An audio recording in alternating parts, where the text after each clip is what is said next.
Commander Veltar adjusted his chromatic display scales to better process the disturbing footage before him. The Galactic War Crimes Tribunal had convened on Nexus Station to review humanity's recent application for membership in the Interstellar Coalition.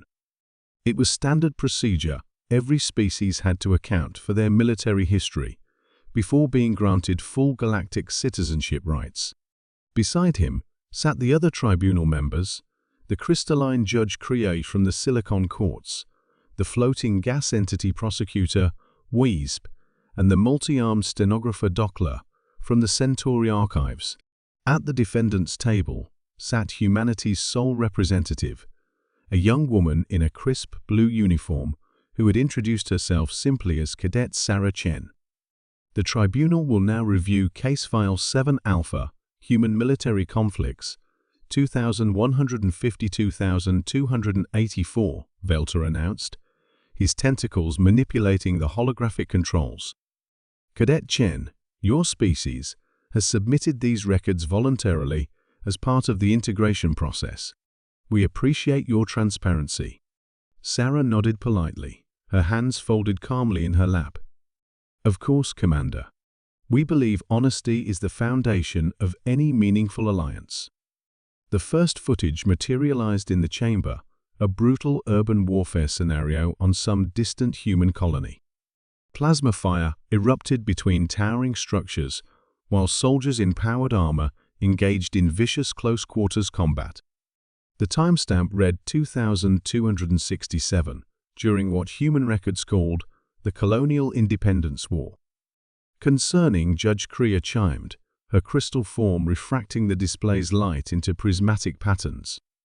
The use of thermobaric weapons in civilian zones clearly violates Section 12 of the Galactic Warfare Protocols. Though to be fair, Prosecutor Weisby's gaseous form swirled thoughtfully. Humans weren't signatories to those protocols at the time. Veltar paused the footage and zoomed in on a particular soldier who had just executed a devastating flanking maneuver, taking out an entire enemy squad with precision that bordered on the supernatural. The helmet cam clearly showed the soldier's identification, CHENS. LIEUTENANT. Curious, Veltar muttered, glancing at the young woman beside him. Cadet Chen, did you perhaps have a relative in the colonial forces? Sarah's expression remained neutral. Please continue with the review, Commander. I'm sure all relevant information will become clear. The next clip showed an orbital bombardment scenario from 2271. Human warships rained destruction on a rebel stronghold, their targeting systems surgically precise, yet devastating in scope. In the command center footage, a young officer coordinated the assault with cold efficiency. The name tag was clearly visible, CHENS. COMMANDER. Dockler's forearms worked frantically to keep pace with her note-taking as more footage played. The Battle of Europa's Rings in 2273, where a single human soldier had held off an entire enemy battalion for 6 hours. The Siege of New Johannesburg in 2275, featuring tactical brilliance that resulted in minimal civilian casualties despite overwhelming odds. The liberation of the mining colonies in 2278, where one commander had negotiated a surrender that saved thousands of lives while still achieving complete military victory. In every single engagement, the same face appeared, older, scarred, bearing different ranks and insignia, but unmistakably the same person who now sat quietly watching her own military history unfold. This is unprecedented. Judge Kriya's crystalline voice carried undertones of awe and concern. Our records indicate these conflicts spanned 17 years across 43 different star systems. The individual in question would have needed to be simultaneously present in multiple theaters of war, achieving impossible tactical successes while aging at a rate inconsistent with human biology. Veltar paused the footage again.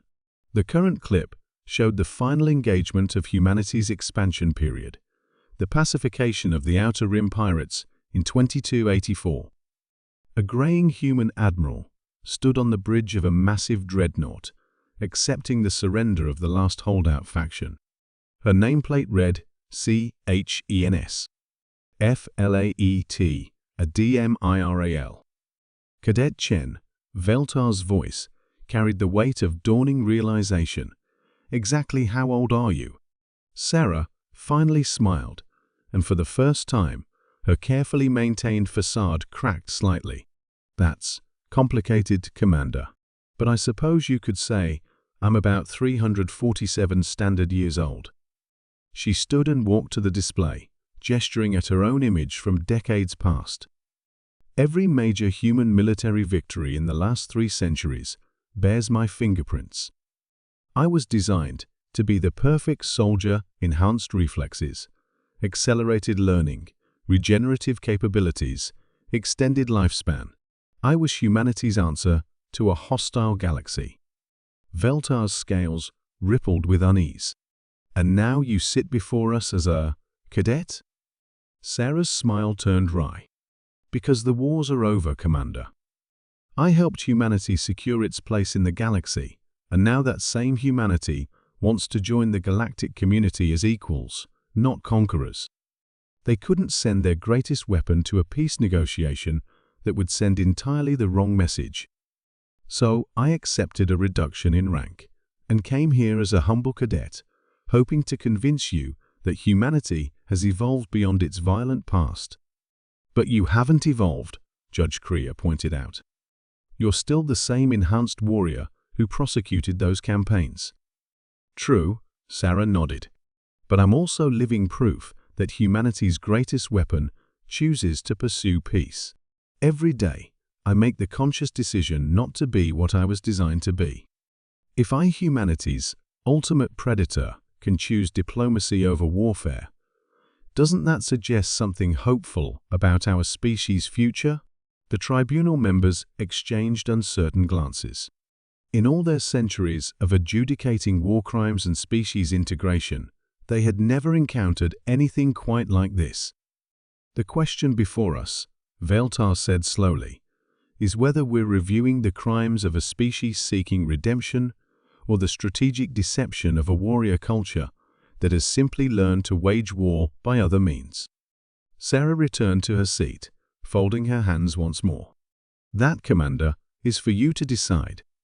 But I would suggest that the very fact that I'm here, voluntarily submitting to your judgment, rather than taking what I could easily claim by force, might provide your answer.